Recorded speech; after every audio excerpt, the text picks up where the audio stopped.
Hey guys, Revit MEP Guy here, and in a video I did a couple weeks ago on pipe tags in Revit, one of my subscribers asked me, can you do a video with pipe tags with rules and formulas? Now I thought about it a little bit and I came up with an idea for using a formula inside a pipe tag that might be useful. The pipe tag that I've created has a formula for the hot water arrival time, which can be used for the energy code in trying to get your hot water to your fixtures. So in this video I'm going to show you guys how to set that up and create a pipe tag that can calculate the hot water arrival time. So per usual, we'll start this off by opening a new plumbing default project. I'm going to start off by drawing a wall so we can put our plumbing fixtures on it. Let's zoom in. Now I'm going to load some plumbing fixtures in by going to Systems, Plumbing Fixture, Load Family. Go to this file location right here. I'm going to use a lavatory wall mounted. Hit open. Now that it's loaded in, we're going to place one on the face here and one at the other end right here. Hit escape. I'm just going to modify these real quick. So let's start off by drawing some pipe. We'll draw a 1/2 inch pipe at 9 feet and we'll start right over here. And we'll go down to this fixture and hit the hot water. Hit escape. Let's make sure we change our system to hot water. Hit apply. Let's connect to this fixture right here by clicking on this pipe, right clicking, create similar. Revit will kind of snap to the connector and we'll just drop it right here. Hit escape. Now I'm going to make this a 3D view because everything is more fun in 3D. Let's use this section box command and Revit will create a default 3D view. Hit escape to deselect everything. Let's turn our thin lines off. Let's lock the view so we can tag it. Hit OK. And let's draw a pipe tag by going to annotate, tag by category. And let's tag a piece right here, and right here. Now let's select one of the tags by zooming in and clicking on the tag. Once the tag's highlighted, we can go to Edit Family so we can modify this tag. Zoom out. Now this is the label that's inside your tag, so when you click on this you'll see that it's a tag label, and you can make some modifications to this, but we're actually going to open up the label, so we're going to hit edit. And Revit's currently displaying the parameter called size, and that's why it's displaying the pipe size. Now if we want to remove this, we just click here and then just remove, and we can add any of these parameters we want. There's quite a bit of them. Now I want to calculate the arrival time for my hot water, so I'm going to have to find out which parameters I can work with right here that will get me the arrival time. Now just from experience, I know that I'm going to need the flow rate of the piping, and that is located right here by a parameter called flow. And I'm also going to need the volume of the water inside the piping. And if we go down the V, the only thing we can see is velocity, so there is no volume, so we're going to have to calculate the volume. So to calculate the volume, I know that the volume is the length, and luckily we have a length parameter right here, and that's multiplied by the cross-sectional area. But we don't have any area, but we do have this inside diameter parameter. So those are the parameters I'm going to work with, and I'm going to show you guys a little math on how I did this calculation. So to calculate our hot water arrival time, we start with our flow rate, which is in GPM, and that's basically gallons per minute. So what I did is I inverted that to get minutes per gallon, so the minutes is on top, and then we just multiply minutes per gallon times the gallons, which is the volume inside that piece of pipe. And the volume inside that piece of pipe, as we said, was the length of the piece of pipe times the cross-sectional area, which is pi d squared over 4.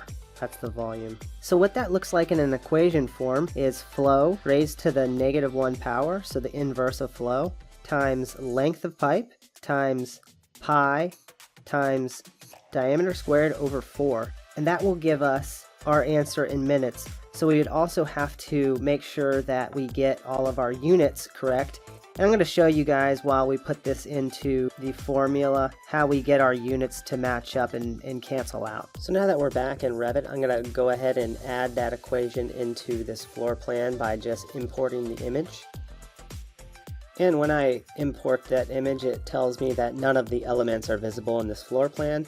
So we're just going to have to make sure that we unhide whatever was invisible. And I just did a video on hiding and unhiding things in Revit. All we had to do is click this reveal hidden elements and we could see our element right here, which was our image. So let's just move this and resize it. and I'm just going to use it as a reference for our calculation. That looks good, so we'll close Reveal Hidden Elements. Oops, I forgot to unhide it, so let's select it. Right click, unhide in view, category, and now let's close it. So it's showing up right here. Let's move this 3D view over here. Now let's open up our tag again by selecting it, going to Edit Family, select our label, hit Edit Label. Let's get rid of our size. And we're just going to follow this equation right here. We're going to take the inverse of flow. We're going to click on this Add Calculated Parameter to Label button. We're going to name this Hot Water Arrival Time. We're going to click on these three dots. We're going to add our first parameter, which is flow, and we're going to raise that to the -1 power. We're going to multiply this by length, so we go to the dots, click length, then we're going to multiply this by the diameter, so click on them again, get the diameter, hit OK, and let's go ahead and put 3.14 before that, multiply. Let's click here, let's raise diameter to the second power, or square it, and we'll divide by 4. So that looks good for our base equation, but now we have to convert all of our units. Since diameter is in inches, we have to convert that to feet. So let's divide by 12. We'll put parentheses around it. And now we just need to convert this volume to gallons. So we want to multiply by gallons per cubic foot, which is 7.48 gallons per cubic foot. So let's just multiply by 7.48, and we'll go ahead and click OK. So already you can see there's some inconsistent units here, so we need to just make sure we look back at this and make sure our equation is making sense. I just realized I forgot to put a negative sign in front of -1. Let's hit OK. And now you can see the formula works. So Revit's not going to allow you to do a formula that doesn't have the right units. It's smart enough to know when the formula is correct or not. So now that we've created this calculated field, we can just click OK. And this turns to hot water arrival time. Let's go ahead and load that into our project. We'll overwrite the existing version. And these numbers don't seem to be what we want, but I think it's because these are in minutes. So we have to convert minutes to seconds. So let's go ahead and do that. So let's go back to the tag by clicking it, hitting Edit Family, click on our label, go to Edit. We'll click back into this formula. We'll click on Edit Calculated Parameter, and let's make sure we convert minutes to seconds by multiplying by 60. Hit OK, hit OK. We'll load it back into our project, overwrite the existing version, and now we have Revit calculating the number of seconds it's going to take for the hot water to travel through this pipe. Now let's just kind of use some logic here to make sure that this makes sense. So let's click on this piece of pipe right here, and let's look at the length. And the length is 33 feet. So basically what it's telling us is it's going to take about 16 seconds for hot water to travel through this ½ piece of pipe, which seems pretty reasonable. Now, one thing I don't like is the units it's using. There's way too many decimal places. So let's see if we can edit that. Let's go to Edit Family, click on our label, hit Edit Label, click on our parameter name. And down here you can see there's an Edit Parameter Units format. So let's click on that. We're going to uncheck Default. For the units, we're going to use fixed, and then we can go to however many decimal places we want to show. For this, since it's seconds, I don't need any decimal places, so we'll set that to 0. Click OK,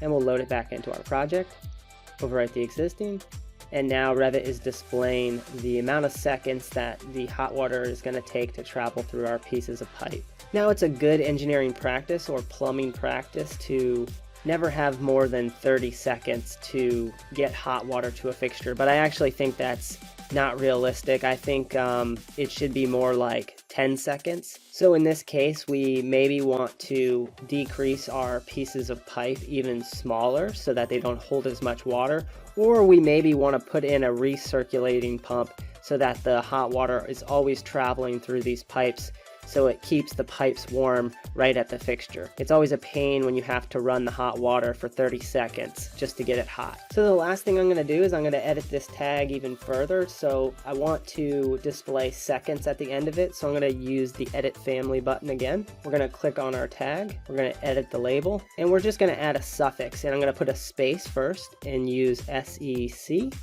for seconds.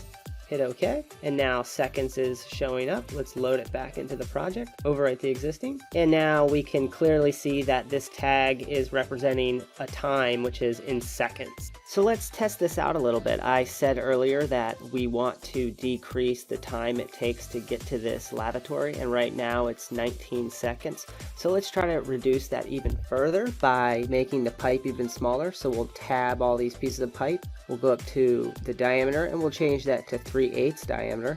And Revit is now displaying how many seconds it will take at a 3/8 inch pipe, which is only 2 seconds. And that's a pretty big reduction. We just have to make sure our pressure losses aren't too bad where the pressure is too low for this fixture. But this looks like a good solution to this problem. I'm just gonna hit cancel because I don't want Revit to yell at me. Let's make this piece even, oh my gosh, what is wrong with this thing? So that's all you have to do to create a formula inside your tags. I am currently looking into how to create a tag for sizing our sanitary system, and I have some really cool ideas, and I think it will make for a really cool video in the future. So if you liked this, please let me know by giving it a thumbs up. That way I know to make more videos like this for you guys. And make sure to check out my free course on my website. And just please let me know if you have any ideas for future videos. Let me know in the comments. I will get back to you, I promise. And I love your feedback, guys. So I really appreciate it. Thanks so much. Bye, guys.